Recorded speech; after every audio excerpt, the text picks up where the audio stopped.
જગત કોયડો. આ અંગ્રેજોએ કહે છે કે God is creator of this world. મુસ્લિમોએ કહે છે કે અલ્લાહને બનાયા.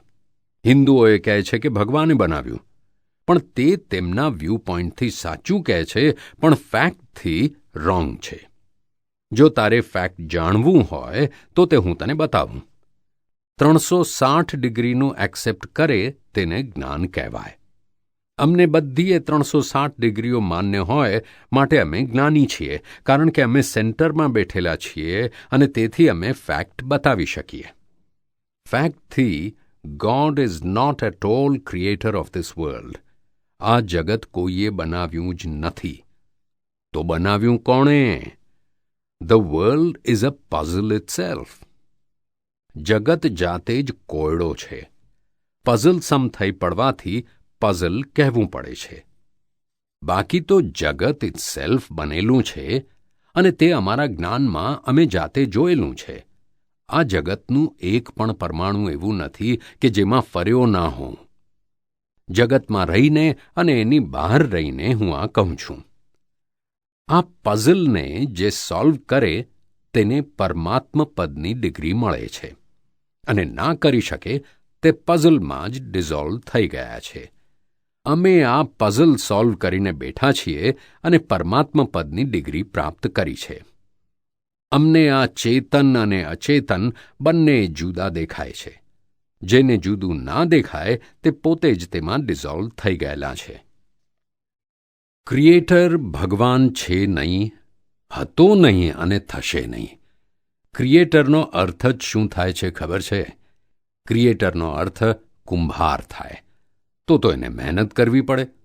ભગવાન તે કંઈ મહેનતું હશે? આ અમદાવાદના શેઠિયાઓ વગર મહેનતે 4-4 મિલો ભોગવે છે, તો ભગવાન તે મહેનતું હોતો હશે? મહેનતું એટલે મજૂર. ભગવાન તેવો નથી. જો ભગવાન તે બધાને ઘડવા બેસે તો બધા એના મોઢા એક સરખા આવવા જોઈએ. પેલી ડાયમાંથી કાઢે છે તેમ. પણ તેમ નથી. ભગવાનને નિષ્પક્ષપાતી કહીએ તો પછી એક જન્મથી જ ફૂટપાથ પર અને બીજો મહેલમાં કેમ? તો આ બધું ચાલે છે કેમ, તેનો હું તમને એક વાક્યમાં જવાબ આપું છું. તું વિસ્તારથી ખોળી લે.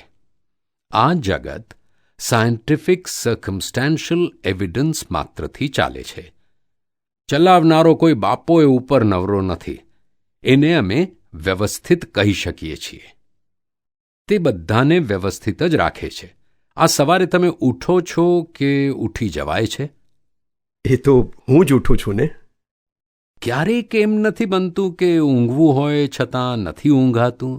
સવારે 4 વાગે ઉઠવું હોય ત્યારે કેમ પેલું એલાર્મ મૂકો છો?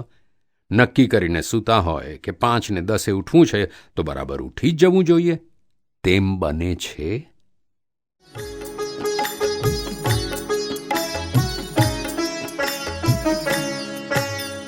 દાદા ભગવાનના અસીમ જય જયકાર હો. દાદા ભગવાનના અસીમ જય જયકાર હો.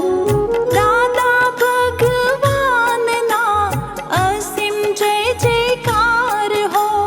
દાદા ભગવાનના અસીમ જય જયકાર હો. દાદા ભગવાનના અસીમ જય જયકાર હો.